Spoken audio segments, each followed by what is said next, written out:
आज हम बात करेंगे BSPSCL के बारे में। Bihar state power holding company के बारे में बात करेंगे। जो बिजली विभाग में जो वैकेंसी आई थी उसी के बारे में हम बात करेंगे। बस हम ज़्यादा बात नहीं, 1 से 2 मिनट हम बात करेंगे, क्योंकि मेरे पास में बहुत सारे कमेंट्स आए हैं। जैसे जैसे टाइम मिलता है कमेंट्स में देखता हूँ, उसी हिसाब से मैं वीडियो बनाता हूँ। क्योंकि बहुत सारे कमेंट्स होता है तो मैं एक वीडियो बनाता हूँ, क्योंकि उतना तो मैं वीडियो एक साथ बना नहीं पाऊँगा। तो जैसे 2-3 मैं कमेंट देखता हूँ, जो कमेंट्स जो सेम होता है उसी के हिसाब से हम वीडियो बनाते हैं और सोचते हैं कि 1-2 मिनट में अपना बात समाप्त करूँ। तो चलिए अब हम चलते हैं वीडियो को ओर। क्योंकि सबसे पहले मेरे पास में ये कमेंट्स आया था, एक मैडम का मेरे पास में कमेंट्स आया था कि सर मैं पढ़ाई ही नहीं कर पाई हूँ, मैं थ्योरी में वीक हूँ, क्या मैं एग्ज़ाम में पास नहीं हो सकती हूँ क्या? तो सबसे पहले मैं आपको ये बता देना चाहता हूँ कि अभी एग्ज़ाम का बहुत सारा समय बचा हुआ है, क्योंकि अभी फॉर्म अप्लाई नहीं हुआ है। क्योंकि जो भी आदमी जो डेट ये बता रहा है कि फॉर्म अब अप्लाई होगा ना, सब लोग एक अनुमान से बता रहे हैं, क्योंकि अभी इसका कोई कन्फर्म डेट, ऐसा कोई नोटिफिकेशन आया नहीं है कि ये डेट में फॉर्म अप्लाई होगा। ऐसा कोई डेट अभी शो नहीं हुआ है कि कल से या कोई नेक्स्ट डे में अप्लाई होगा। जो भी आदमी बना रहा है वीडियो, ये एक अनुमान के हिसाब से बता रहा है। तो अभी ये मैं बताऊंगा आपको, एग्ज़ाम का भी बहुत समय बचा हुआ है, पढ़ाई करने के लिए आपको बहुत सा टाइम बचा हुआ है। पढ़ाई बिल्कुल अच्छा से कर सकते हैं, क्योंकि ना कोई आदमी इंटेलिजेंट होता है ना कोई आदमी वीक होता है। जो जितना मेहनत करता है वो उतना ही पढ़ने में इंटेलिजेंट होता है ना। तो मैं मैडम आपको ये बता देना चाहता हूँ कि आप अभी हिम्मत मत हारिए, क्योंकि ज़िंदगी संघर्ष है।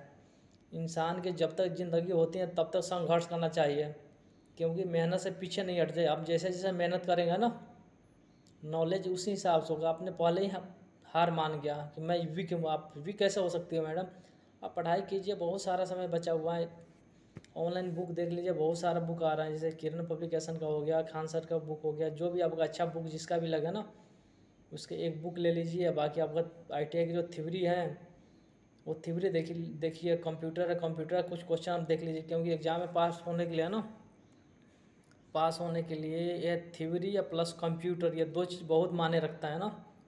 क्योंकि सबसे ज़्यादा नंबर के 2 हैं, 50 नंबर की थ्योरी, आप 15 नंबर कंप्यूटर है ना। तो आप ज़्यादा इसी पे मेहनत कीजिए, थ्योरी पे, कंप्यूटर पर। अगर टाइम मिले तो आप रीजनिंग देखिए, उसके बाद करंट अफेयर देखिए।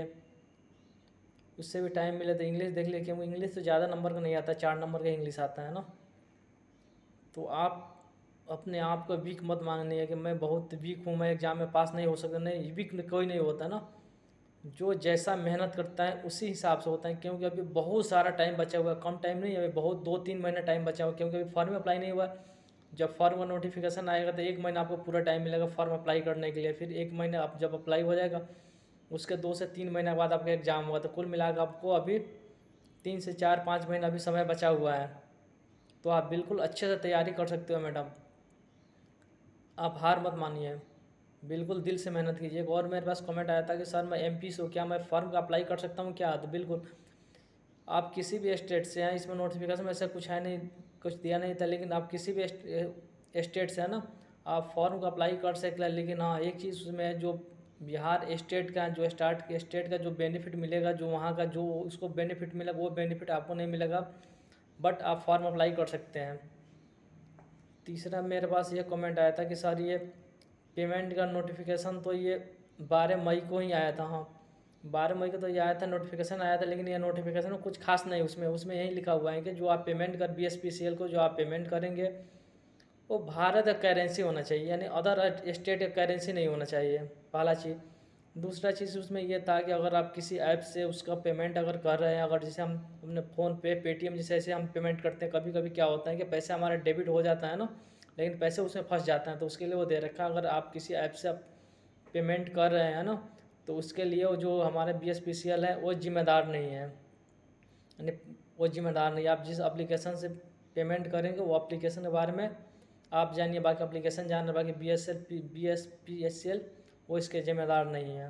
तो ये आपको पता ही है, आप जैसे अप्लाई करते हैं तो ऑनलाइन पेमेंट कैसा होती है, सब चीज़ को मालूम है। तो इसमें कुछ खास वैसे था नहीं।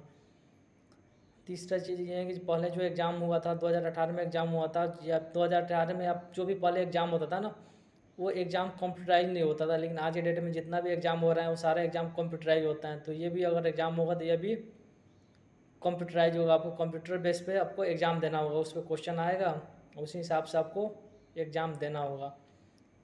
तो मैं इसलिए बात कर रहा था, कमेंट देखा था इसलिए मैं बात कर, मैं सोच रहा था बहुत सारा टाइम, मैं एक ही चीज़ बोलूँगा, बहुत सारा टाइम में बचा हुआ है कि आप लोग बिल्कुल दिल से मेहनत करते रहिए। अच्छा बुक ले लीजिए, अपना थ्योरी ले लीजिए, एक दो और कंप्यूटर का बुक ले लीजिए, कंपटीशन का बुक ले लीजिए, जो आपके पास टाइम मिले, सुबह टाइम मिले या दोपहर टाइम मिले, अगर शाम को टाइम मिले, जो भी 1-2 घंटे टाइम मिले उस टाइम के हिसाब से आप एक शेड्यूल, पढ़ने का एक शेड्यूल बने। जैसे हम 10th में, जैसे हम लोग 10th में थे शेड्यूल हम लोग बनाते थे कि ये घंटे में ये सब्जेक्ट पढ़ना है, फिर उसके बाद आधे घंटे में ये सब्जेक्ट पढ़ना है, 1 घंटे में ये, हम 2 घंटे उसमें शेड्यूल बना के चलते थे। 1 घंटा में मैथ पढ़ना है, आधे घंटा में साइंस पढ़ना है, फिर आधे घंटा में मैथ पढ़ना है।